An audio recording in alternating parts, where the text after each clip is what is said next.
Well, today welcoming a friend into our home that, somebody I've known a little bit, but through my wife Jennifer, we've known a long time. And this will be a touching and emotional story, but one that needs to be shared, and that's why we're here today. So Lindsay Bloch, thank you so much for coming. Good to be here. From down. You're originally from Ipperwash area, right?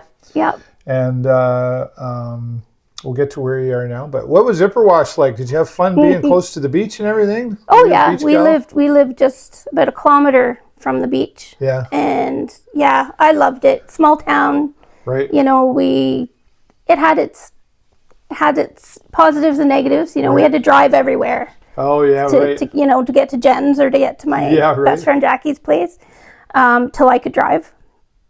But yeah, just down from the beach. It was busy during the summer and then quiet as can be during the winter. Yeah. Were you a working teenager? Yeah. I started at, people who lived in the area will know I started at Prongs. I worked at the Ipperwash Park store, and then I moved to the Pinery in the restaurant thing there. Yep. Oh yeah, okay. And then at the Huron Country Playhouse. I worked 2 summers there as an usher. That's a cool place. I used to go there when I was younger too. Fantastic. My dad would take me there for Oh yeah, we got to see the plays. I mean, I saw Sound of Music 17 times. But, wow. You know, it could get a little old. I don't know if I'm going to see it that many, but after a while. But yeah. What a great experience though for you. Fantastic. Right? Yeah. Yep. And mom and dad, what did they do? So my parents are both in medicine. My mom's a nurse. She worked on the kidney transplant floor. Oh. And my dad was involved with transplants as a donor coordinator. He kind of grew with the program and was very involved there. So that's how they met.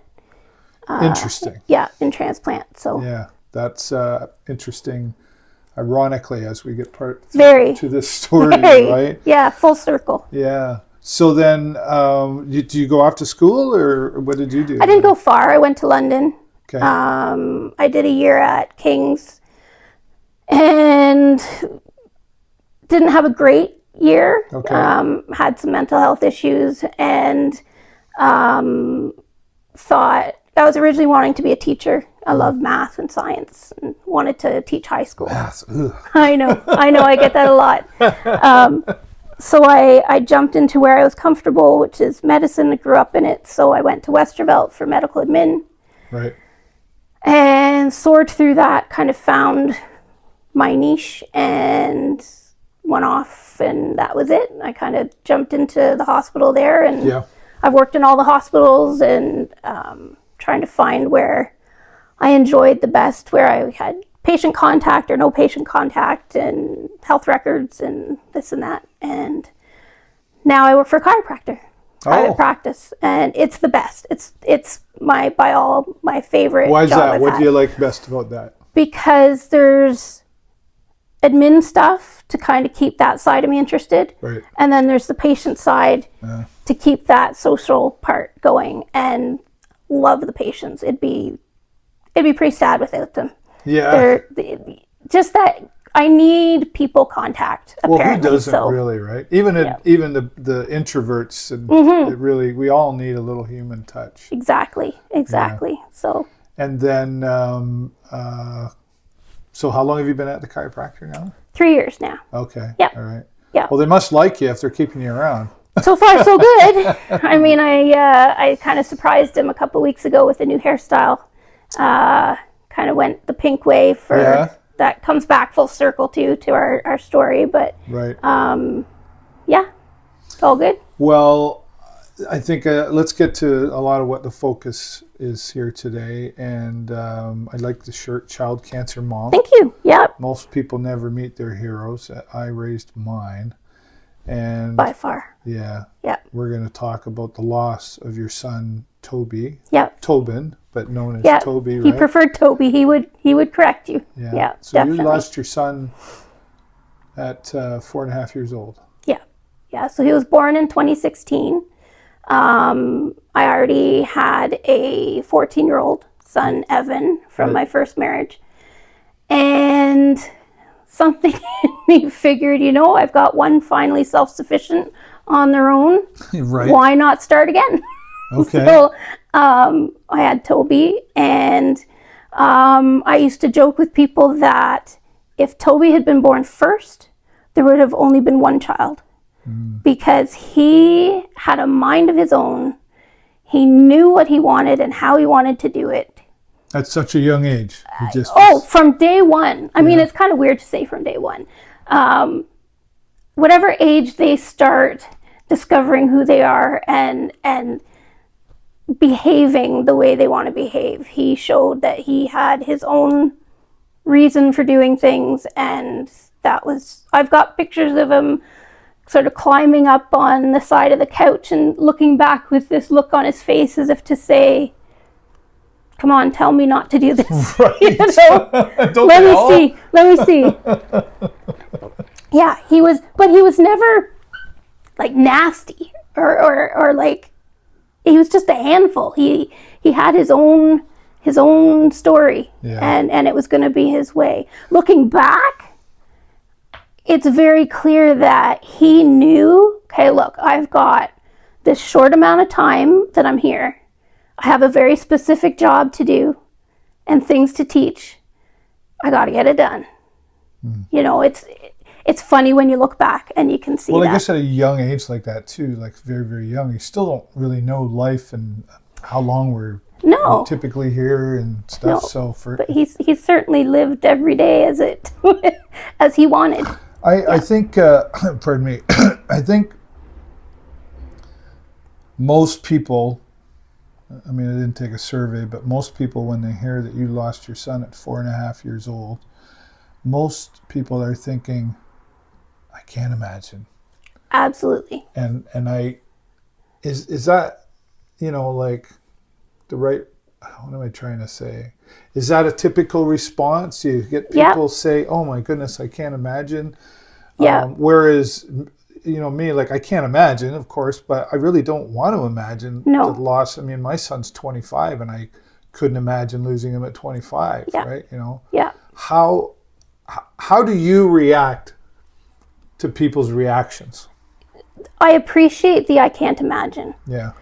What we don't want to hear is, you know, those other, I can't even think of any, you know, it's time to move on, or. Right, or at least you have your other son. Exactly, right, exactly. Yeah, or there's a lot of different things like that. I can't imagine is the most true. I think it comes from a good place. It does. It does. But it's just, if you haven't experienced it, you can't imagine. It's kind of like a roller coaster in the front seat. Like, sure. Oh, it was this, it was that, but until you sit in that seat. Or you know, I don't know how you did it. You're so strong. Stuff around here. You know, it's like Shannon said, you do it because that's your job. You're the mom. Yeah. And what else are you going to do? You can't just get up and walk away. Mm-hmm. So Toby was diagnosed on February 14th, funny enough, 2019, with hepatoblastoma, which is a liver cancer. He had a very large tumor on his liver. And I can relive that moment as if it were yesterday. It's like you're on a path. Here's your life path. And you've hit a stop sign. And the road ahead of you is blocked. Construction, whatever, you can't go forward. You take a hard right turn. And it's a brand new life. Once you become a cancer mom, you're always a cancer mom. Whether the child survives or doesn't survive, that part is forever changed.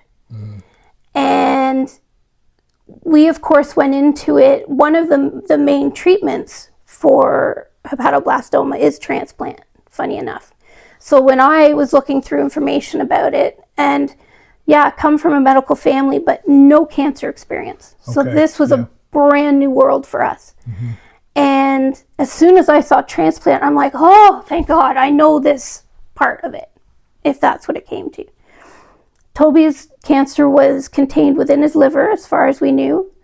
So he underwent couple different chemotherapy trials, which kind of had a bit of a response at the beginning and then no response. So by summer, they said, we think we're going to send you to Sick Kids and get you evaluated for transplant. And I'm like, okay, good, works for me. So at this point, you're feeling hope. Oh, huge. Big hope. Like, absolutely. Okay, transplant. Oh, that happens every day. Hepatoblastoma has an 85% cure rate. Right. So I wasn't really worried. So we went to Toronto, got listed. October 17th, funny enough, was his transplant date. So it's kind of just past us. 13-hour surgery. And that moment when it was, I think, 10, it's probably about 11 o'clock at night. They brought us back to ICU so we could see him. More tubes than you can imagine. Oxygen, he's ventilated. He's got a tube in his neck. He's got 3 or 4 IVs on each arm. He's got a catheter. He's just kind of laid out and he's not conscious.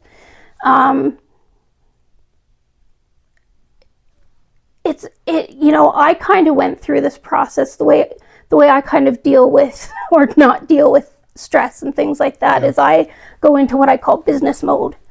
And so I get very into the minutiae of, okay, these are all his levels, the numbers, right? Where I feel safe. Numbers and science and So he actually flew through his transplant. He did so well. His recovery was quick.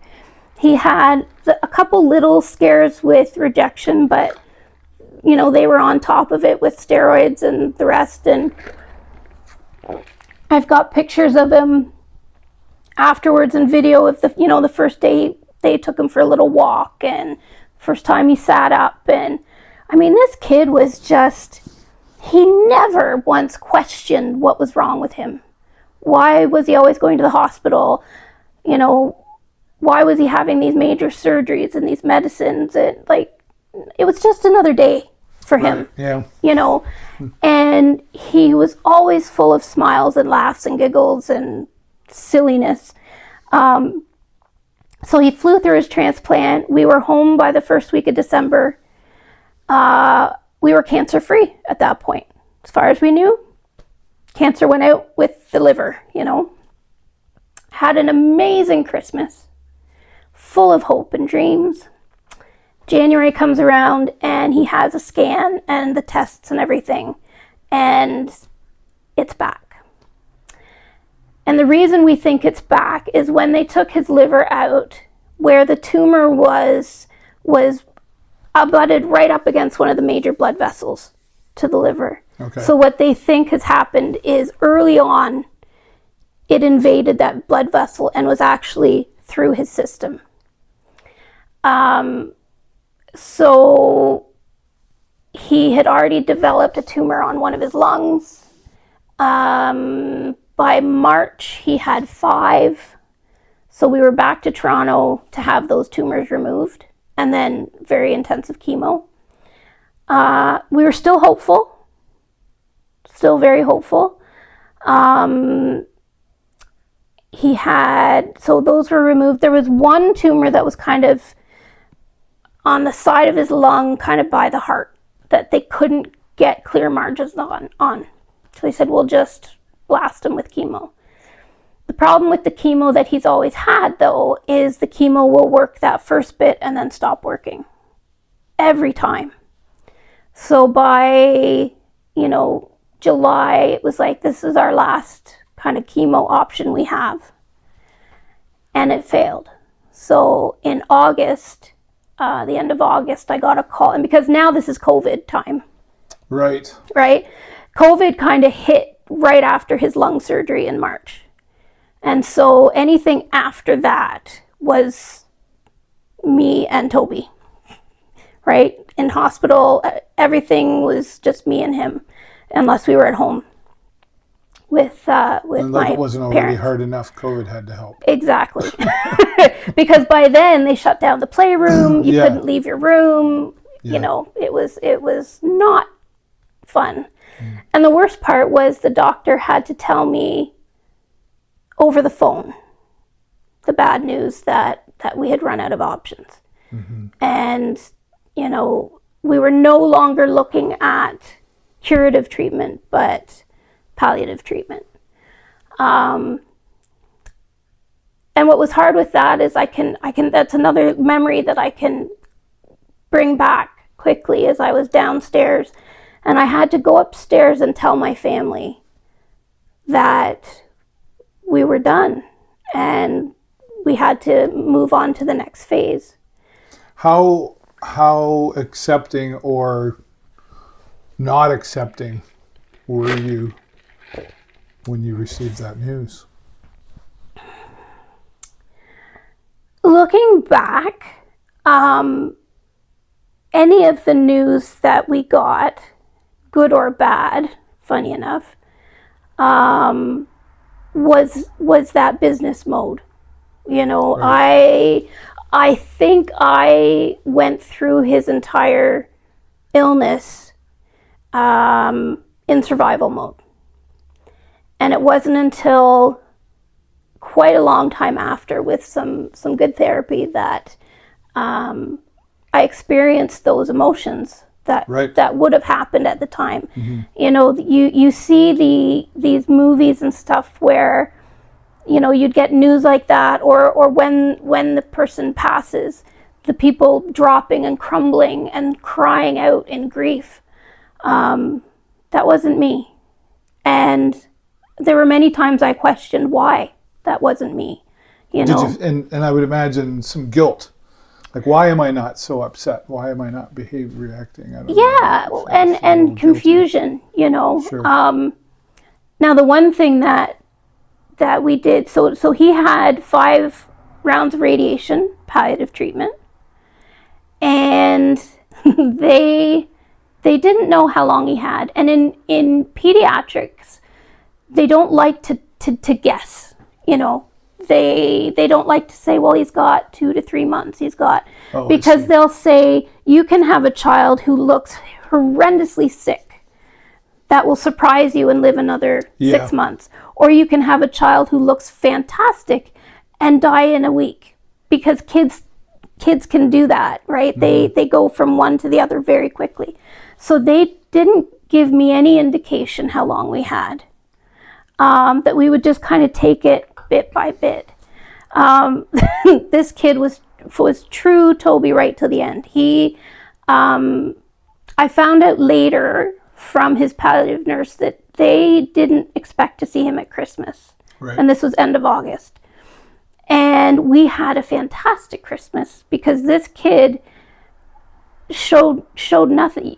You could take him out, and apart from the color, because he got very jaundiced, apart from his color, nobody would have guessed he was sick. Right. Because he was running around and doing his thing, you know, pure Toby. Had a great Christmas. Right up until the weekend he passed, he would get these little sort of pain crisis, we called them. Okay. Where he had 2 or 3 of them before he died. And it would just be a case, so he'd have this overwhelming pain. We would give him morphine, treat him. He'd kind of sleep a bit that day. Next day, back to normal. Mm-hmm. So he'd had a couple of these. And then this weekend, he had the crisis start. And he usually has a quiet day. And then the next day, instead of being back, he was still kind of just laying and doing his own thing. And you know, I think it was around 10 or 11 o'clock at night. I had just gotten off the phone with his nurse, because he had a home care nurse, just to give her an update on how he was doing and that we weren't quite on top of the pain yet. And I had just hung up the phone and was telling my mom what the nurse had said. And out of the corner of my eye, I noticed he had stopped breathing. So I kind of went and shook him woke him up. He's like, come on, what's going on? And he came back, and I think at this point he was kind of transitioning into that sort of coma state that I wasn't aware of at the time.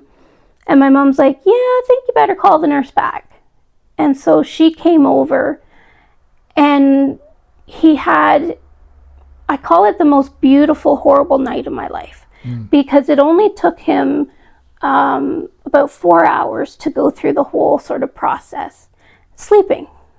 He just kind of slept, and very slowly, you know, his breathing slowed and slowed and slowed until it stopped. We did have a moment where he did something to brighten the mood, right? So we thought he had passed, and families all around, you know, and I said to the nurse, do you have your stethoscope? She's like, she comes in, and we're all kind of leaning in, and she goes to put the stethoscope down, and he goes, takes a big breath, and everybody kind of jumps, and it kind of scared us. Right. And then he took a gentle breath in, and he went. And I like to say, he was trying to get our attention to say, okay, is everybody aware? I'm about to leave. Okay, we're good. I'm gone. Wow. And he was gone. And it was just super peaceful. Mm-hmm. But were horrible. I want to ask you this question, and I've got my reasons behind it. Mm-hmm. Are you a religious person? So I was raised Anglican. Okay. My mother's father was an Anglican minister. So church every Sunday, Sunday school. I had my first communion. I had confirmation. All right. So you were raised very religious. Christian. Okay. I had a bit of a falling out with the church after my first marriage ended. Oh, right. Okay. I returned back on my own sort of terms for a while. I had a question of faith when Toby was sick. Mm-hmm. That's kind of what I was leading to. Why me? Why are you doing this? Now, I will say I never questioned why me, funny enough, and why him. Especially when he passed and you've got this high cure rate. I go back to numbers. Right. Something has to fill that other 15-20%. That's not just a number. There are people that passed behind those numbers. Right. And yes, Toby was super special to me and to my family, but he's not more special than the kid in the bed next to him or the kid next to them. You know, we met a lot of people. The same day that Toby was diagnosed, there was another little boy in the morning diagnosed with the exact same rare cancer. And their journeys, he was 6 months younger than Toby. Their journey was very similar.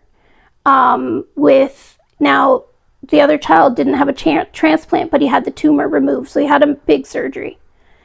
And they relapsed at the same time. They had the same drugs they were on at the same time. That final chemo that was sort of that last-ditch effort, they were both on at the same time, and it worked for the one little boy and not for Toby. A lot of people would look at that and say, you know, are you angry? Well, do you have jealousy? Question, yeah. I struggled with not knowing, because if I searched my heart, I didn't have any sort of anger towards them. We became close, the two families. You know, when Toby had a carnival that foundation put on for him after he was palliative, the first thing I said was, please have this other family join us, because we called them liver buddies. Okay. Right? In my eyes, I look at it and I think he's carrying the torch now. Toby's on his shoulder while he lives his life for the both of them. That's just how I've always been. But I said to my therapist once, like, It wouldn't be easy to do. Well, I don't understand why that's not there. And he said, it's not jealousy when people think that way. It's envy. And there's a very big difference there, because you're not wishing harm on them. You're not wishing that what happened to you happened to them. True. It's the other way around. You're wishing you had the same experience as them. You're wishing your child was here too. You're wishing the therapy worked for them as well, right? Yeah. And as soon as you take away sort of that sharp edge to it, it's okay. And you're okay to feel that way. Well, I think because that anger would be the first forefront 100%. Emotion that comes out and goes, oh, this. Yeah. And it's not fair. And yet, when that whole it's not fair. But we also teach to our children and others, well, life's not fair. No, it's not. We just don't think it's going to be unfair to us. Yeah.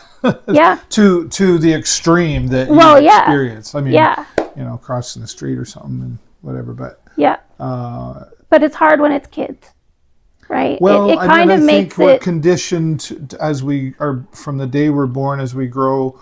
Like we'd all like to die in our sleep, and pass along peacefully. Yeah. But that's not always the case. Although, like you said, it sounds like that's how it was for Toby. Absolutely, But it's still, we're not supposed to bury our children. It's against the natural order of things, right? Of what we think the natural order should be. Of how we've grown. Yes. Yeah. For sure. Mental health. You mentioned that earlier, in the beginning of our conversation, and then to going through what you experienced, to where you are now, mental health still roller coaster.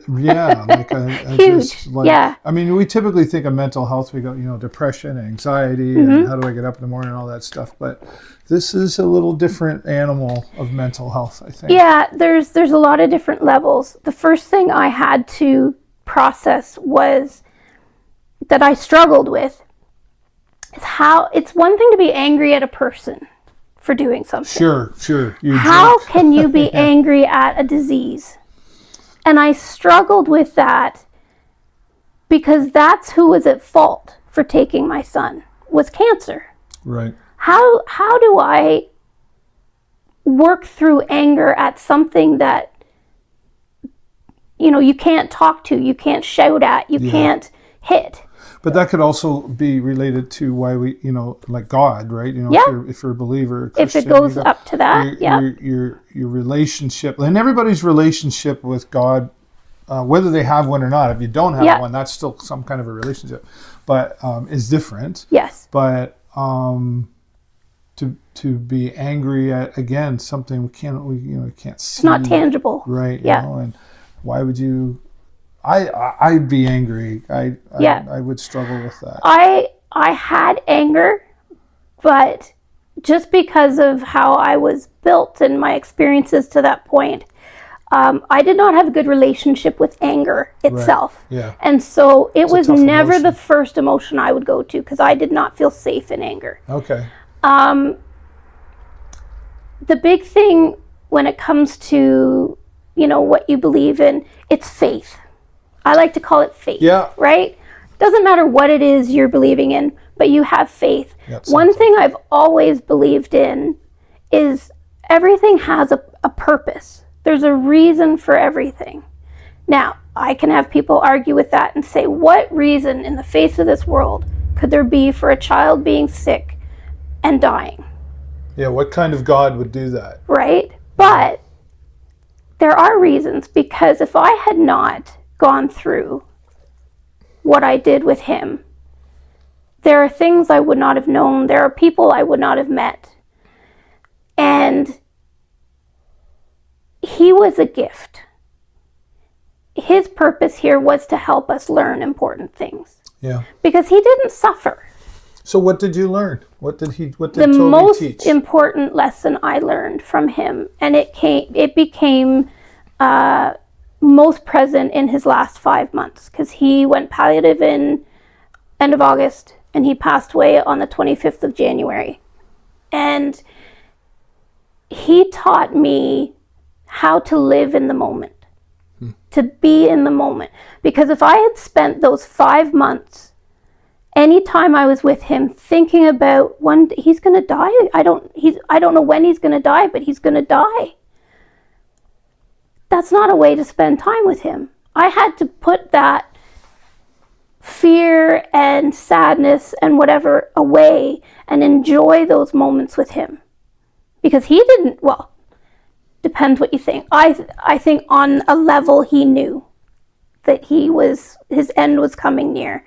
But for the most part, as a 4.5-year-old, he's a 4.5-year-old. You don't know anything different. We need to make the most of this time. Now, I'm not saying it's easy. It was not an easy lesson to learn, but I did learn it. And I have some of the best memories with him in those last 5 months. That last Christmas we had, best Christmas ever. Yeah. You know? Are you currently, I would imagine, it's been about 4 years? Yeah, coming up to 5. You're still taking therapy or grieving counseling? Yes, so it's transitioned. Yeah, different phases, I would imagine. So the first, let me think, 2.5, 3 years was with a specified grief therapist. And we worked on specifically the grief of losing him. I got to a point with that where, I was doing okay, but I didn't know how to move forward. Yeah. And so I just happened to meet someone through my work at the chiropractic office who was a trauma therapist. Oh, okay. And I had also been suggested to me by another doctor, because I've got chronic pain issues as an aside. And there is a link to past trauma and chronic pain. So he happened to say the same thing. I think you need to look into trauma therapy. So I started with this fella a year and a bit ago, I think. And it's just been life-changing, to be honest, because you can understand, then I can look back on how I went through the process with Toby and why I reacted the way I did, and how to move forward. Because once you lose somebody, and I think with anybody, whether it's a child or whatever, moving forward isn't moving forward without them. It's learning how to bring them with you in a different way. Yeah. Because Toby's always going to be with me. Whether it's a tattoo I have, whether it's I have his ashes in a glass ornament in my car. Right. But even without all that, he's always with me. And he's just not physically here. And you learn how to move forward and allowing your emotions with what they are. It's okay. You can be angry, you can be sad, you can be happy, and it's okay. Yeah. Because we're going to experience all these emotions. Well, especially the anger one. I keep coming back to that one because it's probably one of the toughest one, because I think a lot of times people go, well, don't be angry, don't be angry. It's like, wait a minute, I am angry. It's okay to be angry. Absolutely. It's okay to be angry. You're how angry. What you do with it, right? That's the difference. My current therapist, one of the best things he's taught me is how to take those difficult emotions and reframe them. Yeah. So, for example, me being the numbers person, I was focused on dates, right? The date he died, the date he was diagnosed, the date we did this, the date we did that. And he kept asking me, did you love Toby more the day before or less the day before that date than the day of? And I'd be like, well, of course not. He said those dates allow people to give themselves the permission to feel those feelings. Right. When you can feel them any day, and it's okay. Yeah. And so that's helped me sort of, the dates that I focus on, and I don't really focus on them. His birthday, I celebrate. Of course. His passing day, I don't celebrate. Celebrate's not the right word, but I honor it. That's it. The other dates don't matter. And the rest of my time I spend just living, because that's what he would want. He doesn't want me going through life miserable and having these things bring me great sadness. You know, I've taken his likeness. I've made pins. I've made, I've got pins, I've got stickers, I've got keychains. You know, that's his symbol. He was known in all the hospitals he went to. He had this fedora that had flamingos on it. Yeah. That he wore the first day we bought it for him. He was like 1. My sister bought it for him. And that hat was the first thing to go on in the morning, last thing to come off at night. Rarely a picture without him with that hat on. Wow. So he was known as the boy with the flamingo hat, more than as Toby. Right. So I try to take his spirit and who he was while he was here, and I be that, and I share that with people. You know, I love telling his story. It doesn't, you know, and people will say, even people I'm sure that watch this, well, you're so strong, you know, and can't imagine how you would go through this and how you would do it. You know what? If you're a mom, you do it. That's just what you do. And in a sense, you're still going through it. And I'm always his mom, you know. And I learned a saying a long time ago, Lindsay. You don't go through it, you grow through it. Absolutely. That's fantastic. Yeah. That is. You know, and you have to take each day as it is. And the best thing to do with one of the latest things that I talked to my therapist about, this was a few months ago, is I said, it doesn't matter what I'm doing. It can just be in the middle of a day and all of a sudden this wave of grief will come over me and sadness. And I said, I don't know what to do with it because it's not being triggered by something. It's just out of the blue. And he said, why don't you think of it this way? When you feel that wave, that means he's come to see you, you know, and he's close by. And so you feel that. And that's why you're getting that wave. And it sounds kind of silly at first. And you're like, okay, whatever.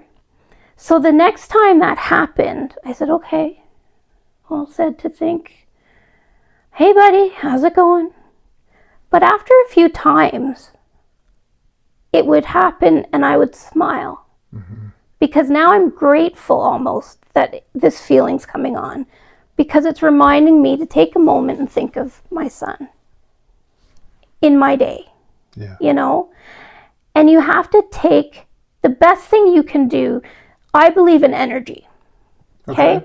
Energy, those laws that we learned back in school, that energy cannot be created or destroyed. It has to go somewhere. Right. So emotion is energy. Take the anger, the grief, whatever those negative emotions are that you feel, and use it to do something positive. One thing I would say to people, so not long after Toby passed, find at least one thing a day to be grateful for, or one thing in that what happened. So what can I be grateful for with Toby's passing? Well, I can be grateful for the 4.5 years I had. I can be grateful for the things he taught me during that journey. It's all about reframing it and using that energy, putting it into something positive, right? So, for example, there's a group called Child Can that get involved with families. Yeah. With kids with cancer. And that was, it's funny you mentioned Shannon earlier. I had on the show a few weeks ago. You two know each other. And she organized, so every year they do a walk. Yeah. She organized the first one in Brights Grove this year. There's one in Windsor. There's one in London. There's one in Owen Sound. Wow. It's growing and growing. That's great, though. I do the walk in London. Okay. I've done it 3 years in a row now. And I try to raise over $1,000 each year. Perfect. Which I've done so far.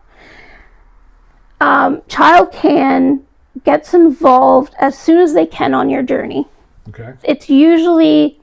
They're usually notified somehow, whether it's through someone who knows the family and knows about Child Can. I didn't know about Child Can when I was first with Toby in his journey. It happened to be someone I knew that heard about his journey that let Child Can know. They find out somehow. They've got their ways. Right. They support. They're absolutely incredible. So they'll do things like they gave us a parking pass for the hospital. No parking to pay the whole time. They give you, every time you're an inpatient, they'll give you meal vouchers. Oh, yeah. So you can eat. They know that when you're a parent, everything moves aside and you focus on that child.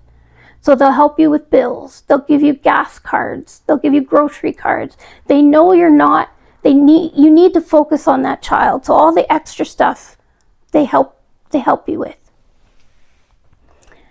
The person that is your liaison is usually checking in on you very often.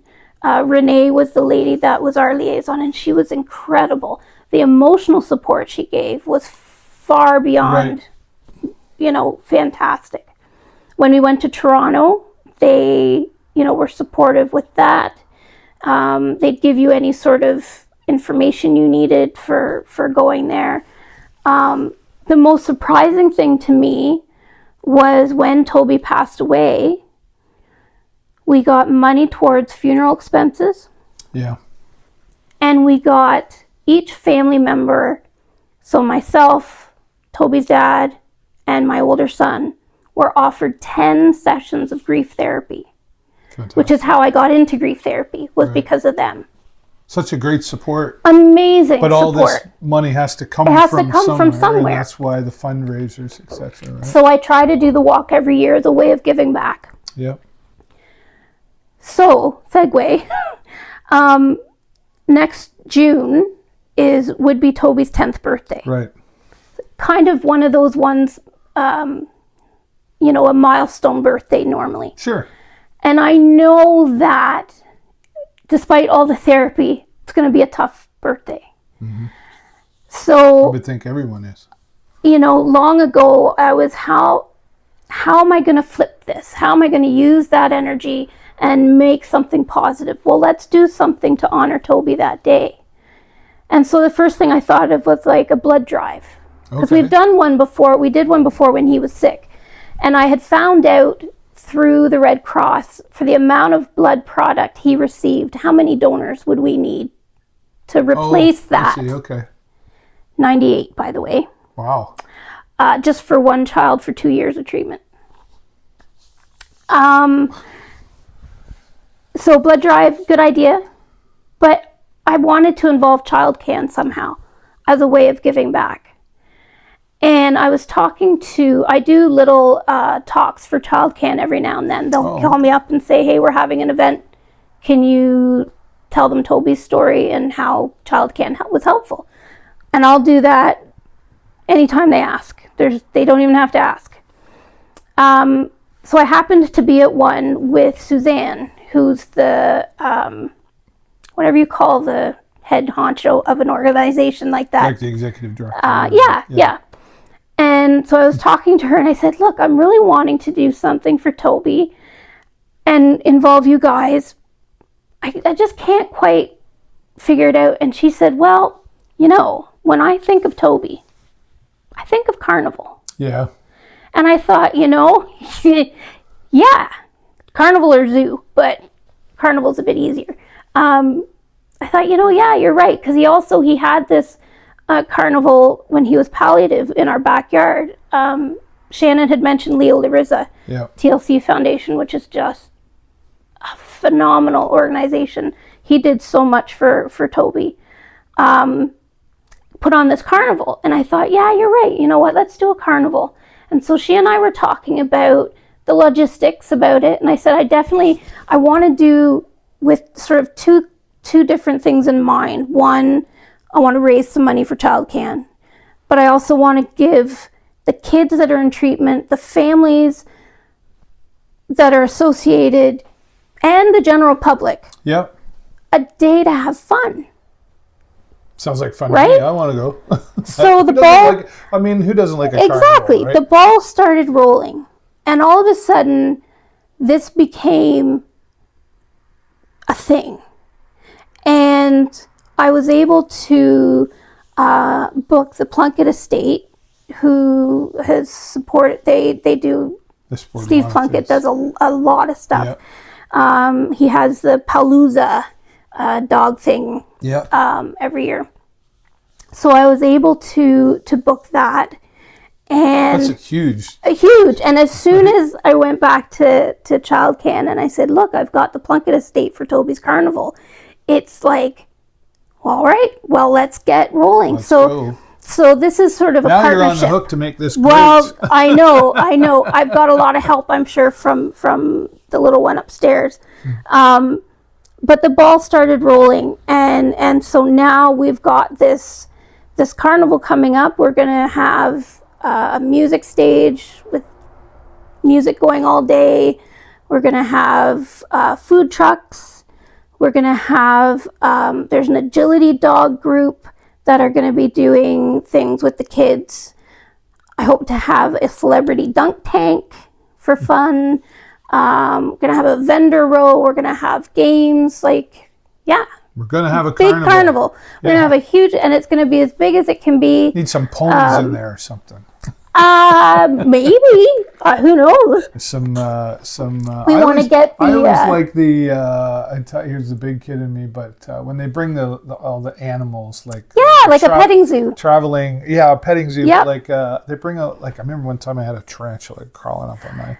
It's been the mini alligators suggested. And stuff. Yeah. I don't know what you call the that. reptiles and stuff.